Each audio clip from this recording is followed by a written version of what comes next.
North Dakota today. We are looking ahead to summer is ahead of us. We want to get outside and enjoy those outdoor activities, whether that is out on the river, on the lakes, on the bike trails. You might run into some situations where you need some basic knowledge of first aid. So we stopped by North Dakota Safety Council. We're talking with Senior Safety Consultant John Wuta today. Thanks so much. You're welcome. Thank you. Okay, this is going to be such an important segment for you to just file in the back of your mind, help you get prepared so that if you're running into any situations out there while you're out and about having fun in the sun, you'll at least have the information you need to get you through, right? Absolutely, just some basic knowledge and some basic supplies. Good, okay, so that's where we wanted to talk about, the supplies. You know, a lot of us maybe will pick up that first aid bag and we'll throw it in the car and never probably open it until maybe an emergency arrives. And you're telling me maybe you want to compile your own things. Tell me a little bit about why. Yeah, generally, you know, commercially made first aid kits are going to have some supplies in there, but they're not always the supplies that we need. I think that if you have people that have just a basic supply dealing with traumatic injuries, whether it's anything from a blister to a significant laceration, that it's good to have those supplies. And then we look at what activities people are doing here and in the Bismarck area, whether they're on the river, like you said, or out in the Badlands on the Mattahay Trail.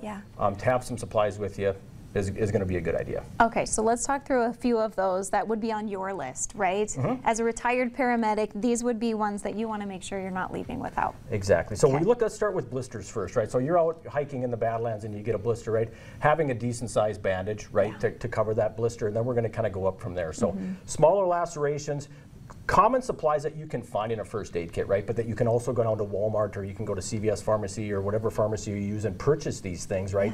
For pennies on the dollar compared to what you're going to pay for that first aid kit, it's actually going to be some supplies that you can use. Making sure that you have a supply of what we call a 4x4 bandage, right? These would be good for abrasions, the small lacerations, things along those lines, okay? We can move up to what's called a 5x9 dressing. Now, sometimes these go by a name of a combine pad or an ABD pad. They go by different things, but it measures 5 inches by 9 inches. It's much more absorbent. It's thicker, designed for, you know, a laceration, a head laceration, inch or two, something along those lines. And if you want to go even a little bit larger. Now, these you don't typically find at Walmart. You're not probably going to find these at a pharmacy. But this is a multi-trauma dressing, and these are 11 by 30, and they're a large towel. You can purchase these off of Amazon. They're about $1.60 a piece. That's amazing. $1.60. They are easy to find if you can't find it in town. All of this stuff is available on Amazon. And then making sure that you have, this is called what we call Coban, or a cohesive bandage, and it's not sticky, but it sticks to itself. So you can have the ability to wrap it, right? It tears easily, we can wrap it tight, and that's going to allow you to maintain pressure on that laceration, right? While you're biking your way out of the Badlands or wherever you're at. So. Okay, so let's talk about a little bit about treating those lacerations. You talked about the pressure is important for you, and you're just trying to get yourself through probably until you can see a medical professional, right? Important to remember, typically with most lacerations, you're going to have some bleeding initially. Direct pressure is everybody's friend. The most common mistake people make applying direct pressure to an injury is they don't use enough pressure because it hurts, right?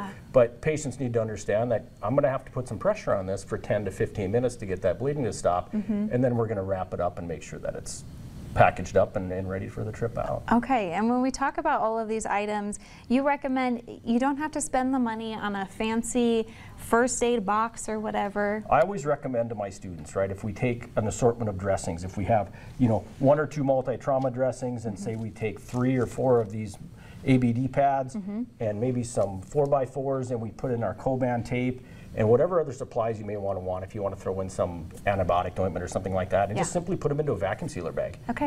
And vacuum that down. It's going to stay nice and clean and dry, and makes a nice little pack that you can put in your boat, your camper, or in your backpack, or wherever you're at. So from your career responding to emergencies, have you seen situations out there where the right people had the right knowledge, they had the right equipment to help them address a situation right when it happened? Absolutely, and a lot of that falls back on experience and training, right? So I always recommend somebody have a good first aid class so you're aware of what needs to take place, classes like the ones we offer here at the Safety Council. And then being just familiar with the equipment that you're going to need, right? A lot of the injuries, even some illnesses, are pretty basic. That with basic knowledge, you can mitigate that situation and get to your doctor or whoever needs to take care of you. And when we talk about those scenarios, those places you might be in this summer where you're out and about having fun, you may be that person who needs to have the knowledge. You may be out on the Mattahay Trail and not have somebody close by to you. Exactly. So if we wanted to check into some of the classes that you have, where should we go to find some more information? You can go to our website. You can go to ndsc.org, or you can contact our offices at 223-6375 here in Bismarck. Good. And our staff will be able to get you signed up for any of the first aid classes and CPR classes that we offer here. Good. All right. I feel like I'm in better hands already. I hope you do too. And then you always have that resource right at your fingertips to come contact North Dakota Safety Council and learn more about how to help keep yourself safe as well as your friends and your family while you're out and about. Thank you so much for your time today. You're welcome. We appreciate it. All right. We'll take a break. We'll have more North Dakota Today coming.